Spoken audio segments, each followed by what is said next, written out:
Hi, I'm Claude Oliver, President of Tri-City Realty Group. Today we have an excellent program. We have Chris Jensen, who was formerly with Pasco Police Department, also served on the Pasco City Council for 12 years, and it's been a number of years since Chris was there in the Pasco PD department. However, when you look at the situation on mental health and family members, there's a very important story that he has to share today, is going to share today, regarding his son, their son, Chris and Jan's son, Brad. And the difficulties of trying to get the right people connected, the difficulties of how you go about talking with people to get them to really understand the help you need for that individual at a critical time. So Chris, I'm going to say, please share with us your story, and I'd like to ask our viewing audience today, those of you that are believers, please say a prayer right now for Chris. This is a very, very challenging subject for him. It's been over a year since the loss of Brad, and he's now sharing this story with the community. Chris. Okay, thanks. Actually, Claude, it's been actually just shy of a year. July 28th of last year, Brad's uncle and girlfriend called the Pasco police for help. Brad was in a severe state of mental breakdown, crisis. Brad had a history of mental illness that was exacerbated by Brad making not so good choices in terms of treating his mental illness. He used drugs and alcohol often versus the proper medication, so that contributed to this. But the long and short of it was Brad was in a very severe state of mental crisis. He had been confined to a mental health treatment facility on an involuntary basis, so there was a court order that existed in terms of if he were a threat to himself or others. There was a mechanism in place by this court order to get him back into a safe environment, back into mental health treatment. That plays into this very significantly. But on July 28th, Brad basically threatened to take his own life. He was spiraling out of control downward, and his uncle and girlfriend called the police for help. When the police got there, his uncle and girlfriend described to the police that Brad was in a severe state of crisis, that he was threatening to take his own life, that he had a knife, and that his state was very severe, and they warned the police while they were out into the street. At some point during the discussion with police, Brad emerged from the house, and he had a knife in his hand. He was ordered to drop the knife. He didn't do so, so he was shot and killed. We struggle with what could have happened differently that night, and we waited patiently for the police investigation, the SIU investigation to take place. And after that occurred, and I was able to look at the facts and circumstances, while I can understand what the officers were faced with that night, I think there were other alternatives that were available. Had there been better communications and better, knowledge of what the police were dealing with, they were really truly dealing with someone who was in a severe state of mental crisis, who wanted to end it all, and probably used the police as a means to do so. But did that warrant shooting him 9 times and killing him? Could there have been other alternatives? So searching through that element of the case, it took many, many months for us to get records, documents, court orders, those types of things, to really understand what happened. And it became very glaringly apparent that 2 weeks prior to the police being called on July 28th, there were multiple missed opportunities, both by law enforcement, by Benton Franklin Crisis Center, who he was a patient of, and by Tri-Cities Community Counseling, who he was under intense supervision by a counselor there, vis-a-vis this court order, that had they been talking to each other, had they worked collaboratively together, there's a very high likelihood, in fact, I would say, Brad wouldn't have been placed in that situation on July 28th, where he was in a severe state of crisis and had the confrontation with police. And those police officers wouldn't have been faced with that situation had the system worked 2 weeks prior. And I think that's really what I wanted to focus on in today's discussion and explain what that looked like. In essence, go ahead. In essence, on July 8th, Brad reached out to a counselor that he just found online and wrote an email saying that he was going to take his own life. That counselor found this email the next morning, tried to reach out to Brad to get him into some treatment, was unable to do so, called him a number of occasions, emailed him back, said, you know, please contact me. After many hours of trying to contact him, she finally became so concerned that he might have already done something or was still going to do something to take his own life. She started reaching out to others, and her first call was the Benton Franklin Crisis Center. And she fully explained, hey, this isn't a patient of mine, but I'm a counselor. This guy found me online last night. He's threatening to take his own life. Here's his name. Here's the information I have about him. Can you help me? What happened was they just basically said, call the police. So they called the police. Again, explained to the police, this is what happened. This is, you know, this person reached out to me. I can't get a hold of him. Would you go and check on him? Because I'm concerned he may have taken his own life or is considering doing so. So the police go to his house. He's there. They contact him. Having all this information about his state of mental and emotional crisis and the fact that he was going to take his own life, they also determined that he had a $350 warrant because he failed to make some type of a fine payment. When did they become aware of that? When they responded to the house to check on his welfare. So that became the sole focus. All of the mental health background issues and activity going on were not referenced by the data pull that the officer did in response to that. There was no mention of it. They basically just took him to jail and told the jail, "You've got this warrant, here you go." There's no indication of them explaining to the jail, you know, he's got this warrant, maybe I'm forced by law to bring him here, but what really happened, and here's my report saying he reached out to this counselor, he threatened to take his own life, here's the counselor's name, here's her phone number, here's all this information about him. Now this was July 8th or the day that... This is July 8th. July 8th. This is 20 days ahead Actually, this is of July when he lost 9th when he was called. July 8th he reached out to the counselor. July 9th, early that morning is when all this happens. So, you know, and the other component of this is had the jail known, and it was Benton County Jail that he was taken to, they have mental health counselor right there in jail. And in fact, who had worked with Brad before. But this information wasn't conveyed to them. So he gets booked into jail.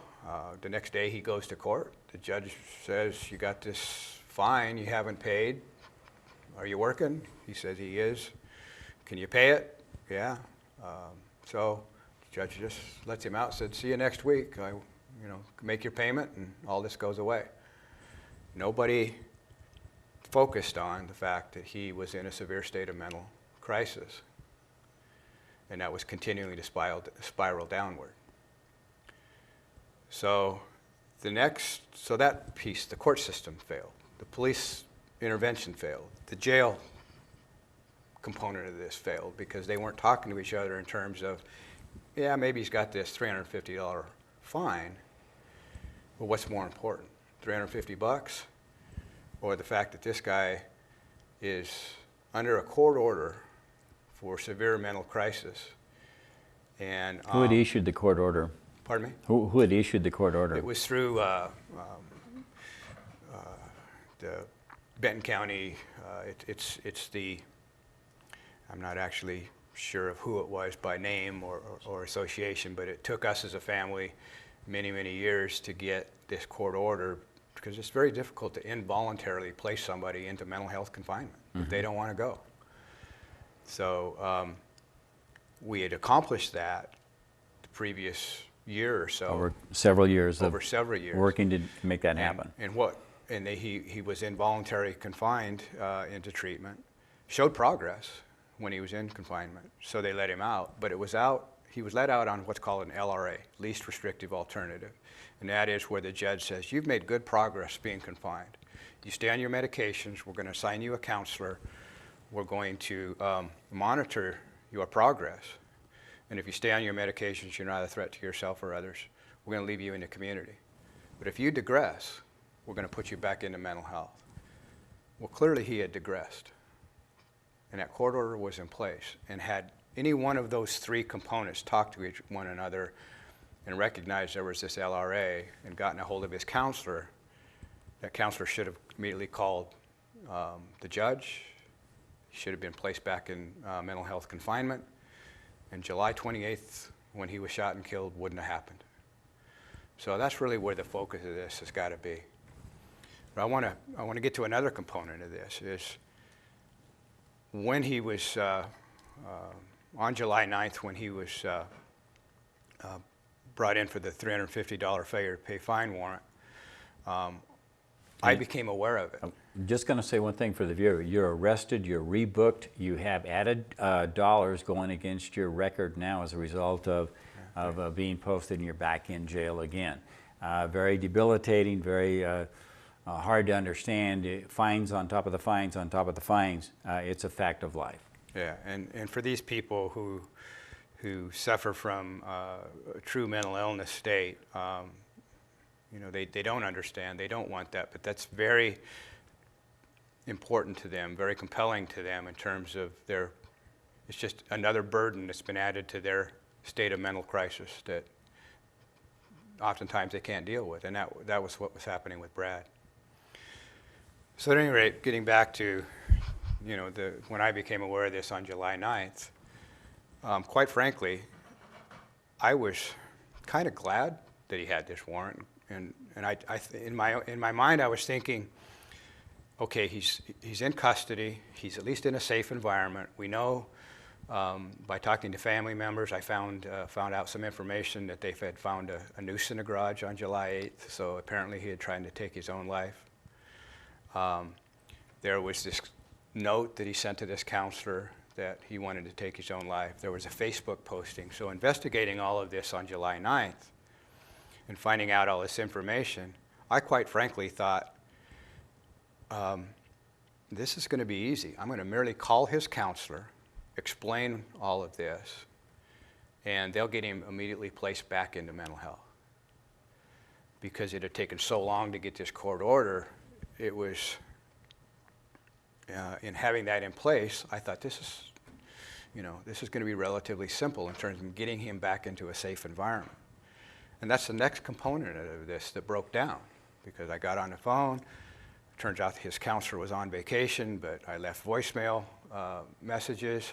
I actually, after 2 or 3 calls, found that he was on vacation. I said, well, somebody's got to be taking his place. Can you connect me with that person? Mm-hmm. They did so. I explained everything that I just explained here. And I was told, well, call Crisis Center. And I said, okay, I will, but I thought the conduit was with you folks, with Tri-City Community Counseling, who was overseeing this case, that you were the people that could get him back into mental health. And again, I was instructed to call Crisis. So I called Crisis. Got a hold of somebody at Crisis who said, call Tri-City Community Counseling. I said, I've called them. So the frustration you can imagine is, even with this court order that was so difficult to get, and my thinking that this was going to be relatively simple in terms of getting him involuntarily placed back into mental health, again, the system broke down, and that didn't happen. This is July 9th. On July 10th, he was released from, the judge let him out. So now he's back into the community. I'm continuing to call to try to get a hold of his counselor, leaving messages. And I'm still thinking someone is going to call this judge, get him back in. It's going to happen. It's just, maybe another day, maybe tomorrow. And 2 weeks later, that didn't happen, and he was shot and killed because he was still in that severe state of crisis. And I know that they were getting my messages because Brad called me and was kind of upset that I was calling his counselor and saying these things because Brad knew he was going to be placed back in mental health, and he didn't want to go. But there was also a side of him and the state he was in where I think he did want to go, and he was reaching out for help. And probably deep down inside, he recognized that's where he needed to be. But for people who are in a psychotic state, they don't think rationally. So, I guess what my message is today is that somehow we've got to bridge this gap. Somehow we've got to get the systems, law enforcement, the crisis center, the Tri-City Community Counseling folks, the courts, all of these people who touch people on any given day who are mentally ill or in a severe state of crisis, to better collaborate, to better talk with each other, to share information, to get on the table what they're truly dealing with. I'm convinced this whole situation could have been avoided had that occurred in its proper fashion. Well, it's quite amazing. Even today, we still don't have that. And there are example after example of Brads that have gone through the system tragically, and we still don't have the communication coordination amongst the agencies to coordinate. I understand the memorandum of understanding that just was passed around the community for law enforcement, the prosecutor's office, the counties to sign off on, still doesn't have crisis in the middle of that. And the question comes forefront with the instance of your son, the instance of Mr. Zambrano. Why not? We've got to have a coordinated system out there that really people are talking to each other. We just passed a levy, $93 million a year, $93 million over the next 10 years more for Benton County. Criminal justice does contain a mental health court, but key components for the community coordination. $42 million for the next 10 years roughly for Franklin County. And 20% of the individuals in the jails are involving mental health. Aren't we putting emphasis on that with that money the taxpayers are now giving the system? And I question, that emphasis again and again and again until I see some results. I know you struggled with it when Brad was a youngster growing up. What were some of the signs that you saw early on that said, I want to get some help for Brad, and you and Chris did what you could do? Well, Jen and I saw, I guess when Brad was in high school, something a little different. I mean, as teenagers, we all go through those phases of, kind of being an outcast, if you will. And with Brad, I guess about his junior year of high school, we saw that he was drinking alcohol. And, as a parent, you think they're experimenting, they'll outgrow it. As much as you try to convince them otherwise, the pressures are there, and they're going to make some bad choices. But in Brad's case, it became apparent very quickly that this was more than just struggling as a teenager. This was something more deep-seated. And because of some family history with mental illness, we decided to have him evaluated. And sure enough, the initial evaluation by the mental health, back then it was Carondelet, was that he was showing signs of depression and something more than just, the frustrations of a teenager growing up, and that he was using alcohol as a means to self-medicate. So that's where, I guess, where it all started. This is about when he's about 17, almost 18 years old. Mm-hmm. You can well imagine the peer pressure, the stigmatism associated with having a mental illness is immense for these folks. It's tough to say, I'm mentally ill. So they don't always seek the right treatment. They don't always take the right course, and that was Brad. He chose alcohol in the beginning as a means to cope with his illness versus proper medication. Later in life, that turned to other drugs, and that exacerbated his case. And it's interesting because now people labeled him as a drug user or an alcoholic versus somebody with a true mental illness that may be suffering from other components of this. But the real root cause was his mental condition. And that became worse as he got older, worse as he didn't receive proper treatment. And that's why we went after this court order that said he can't make these decisions on his own. So and how long did it take to get them? Oh gosh, we probably dealt with this for a good 5 years before we were finally able to get a court order in place that says we're going to place you involuntarily into treatment. 5 years. 5 years of two parents struggling to get help to their son. 5 years. Okay, we got to find ways to make the system work a lot better than that. And it took, testimonies from us before the court to say, I testified sometimes at jail or at criminal hearings that, he's suffering from something different. He's not a criminal by choice. Mm-hmm. Let's get him in the right place. Very, very difficult to do, to have to go to testify against your son in a criminal court, in a mental health court. But eventually that's what it took, is that type of effort. We had placed him into other treatment centers on 2 or 3 different occasions to try to get him help. So, it's difficult enough, obviously, for people like us who knew the system. I'm prior law enforcement. I was on the city council. I knew the court system. I knew the mental health system. I had a lot of knowledge about this. And it was still so difficult to get help. Mm-hmm. Imagine someone like the Zambrano family who have no understanding of what this is all about. Sure. And their frustrations dealing with it. And there's a financial component of it. It's not, it's costly sometimes to make those investments. And fortunately, we were able to do so, but others aren't as fortunate. Yet, it still didn't get to the root of the problem, and this was the result. As a community, in the remaining minutes that we've got here, as a community, if we came up with a game plan and carried out 1, 2, 3, 4, what would you suggest that our community do? Well, there's got to be a shift in the training for law enforcement in terms of what's more important.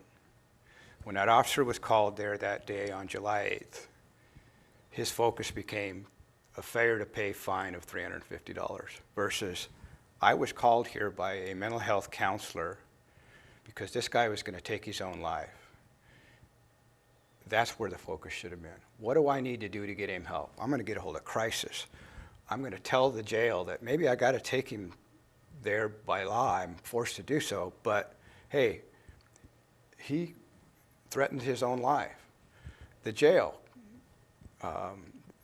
evidently there was no recognition by the jail of the LRA that was in place. This means their records file history weren't referenced by the jail staff for history background on this individual. When he was booked in, that should be, if it's not in our system now, that's very simple. It doesn't take millions of dollars to make that happen. It's basically entering into the computer system, the criminal system, that we're dealing with somebody with a mental health condition here who's under a court order.